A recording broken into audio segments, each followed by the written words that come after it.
నమస్కారం, welcome to 108 news Telugu. నా పేరు గౌరీ. ముందుగా బులెటిన్లో హెడ్లైన్స్. సర్పంచులు ఎంపీటీసీలకు good news. Deputy CM Bhatti కీలక ప్రకటన. ఆంధ్రప్రదేశ్ సీనియర్ ఐపీఎస్ అధికారి సంజయ్పై కేసు. ఆయన్ను సస్పెండ్ చేసిన ప్రభుత్వం. ఫార్ములా ఈ రేస్ కేసులో ఐఏఎస్ అధికారి దానా కిషోర్ వాంగ్మూలం నమోదు. ఏపీలో 10వ తరగతి విద్యార్థులకు ఫీజు చెల్లింపుకు మరో అవకాశం. క్రీడా అవార్డుల్లో కేంద్రం వివక్ష. హర్వీందర్ సింగ్ ఆరోపణ.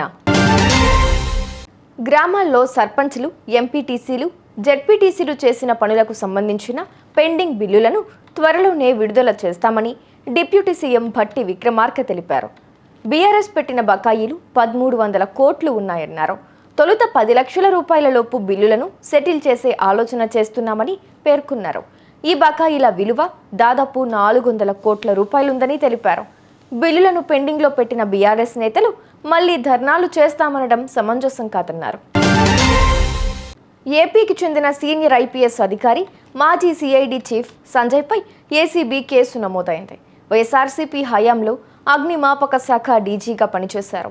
ఆ సమయంలో ఆయన నిధుల దుర్వినియోగానికి పాల్పడ్డారంటూ విజిలెన్స్ ఇచ్చిన నివేదిక మేరకు ఏపీ ప్రభుత్వం ఆయనపై ఏసీబీ విచారణకు ఆదేశించింది. అవినీతి నిరోధక చట్టంలోని సెక్షన్ 17A కింద అనుమతి కోరుతూ సీఎస్కు ఏసీబీ అధికారులు లేఖ రాయగా అందుకు సీఎస్ ఆమోదం తెలిపారు. దాంతో సంజయ్పై ఏసీబీ కేసు నమోదు చేసింది. A1గా సంజయ్, A2గా సౌత్రికా టెక్నాలజీస్ అండ్ ఇన్ఫ్రా, A3గా కృత్వ్యాప్ టెక్నాలజీస్ను చేర్చారు. మరికొందరిని కూడా నిందితులుగా చేర్చనున్నారు. ఫార్ములా ఈ రేస్ కేసులో కీలక పరిణామం చోటు చేసుకుంది. మున్సిపల్ శాఖ ప్రిన్సిపల్ సెక్రటరీ దానా కిషోర్ స్టేట్మెంట్ను ఏసీబీ రికార్డ్ చేసింది. దీని ఆధారంగా ఏసీబీ విచారణను ప్రారంభించనుంది. కేటీఆర్ ఐఏఎస్ అధికారి అరవింద్ కుమార్కు నోటీసులు ఇవ్వనున్నట్లు తెలుస్తోంది. కాగా ఈ రేస్లో ప్రభుత్వ నిధుల దుర్వినియోగం చేశారని దానా కిషోర్ ఫిర్యాదు చేసిన సంగతి తెలిసిందే. 10వ తరగతి విద్యార్థులకు ఎస్ఎస్సి పరీక్షల విభాగం మరో అవకాశం కల్పించింది. వివిధ కారణాలతో మార్చి 2025 పరీక్షా ఫీజు చెల్లించని వారి కోసం తత్కాల్ విధానం తీసుకొచ్చింది. ఈ నెల 27 నుంచి జనవరి 10 వరకు ఫీజులు చెల్లించొచ్చని తెలిపింది.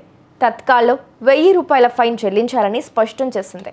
ఈ అవకాశాన్ని వినియోగించుకోవాలని ప్రభుత్వ పరీక్షల విభాగం డైరెక్టర్ కె శ్రీనివాసులు రెడ్డి సూచించారు. ఖేల్ రత్న అవార్డులకు నామినేట్ చేసే విషయంలో కేంద్రం వివక్ష చూపిస్తోందని మను భాకర్ తండ్రి విమర్శల నడుమ పారిస్ పారా ఒలింపిక్స్ స్వర్ణ విజేత హర్వీందర్ సింగ్ తీవ్ర ఆరోపణలు చేశారు. అవార్డుల విషయంలో కేంద్రం వివక్ష చూపిస్తోందని ఆరోపించారు. టోక్యో పారా ఒలింపిక్స్లో విజేతలకు ఖేల్ రత్న ఇచ్చారు. పారిస్ పారా ఒలింపిక్స్లో విజేతలకు ఎందుకు ఇవ్వట్లేదు అని ఎక్స్లో ప్రశ్నించారు. చూశారుగా, ఇవి ఇవాల్టి బులెటిన్ అప్డేట్స్. మరో బులెటిన్తో మళ్ళీ మీ ముందుకు వస్తాను. అంతవరకు కీప్ వాచింగ్ 108 న్యూస్ తెలుగు.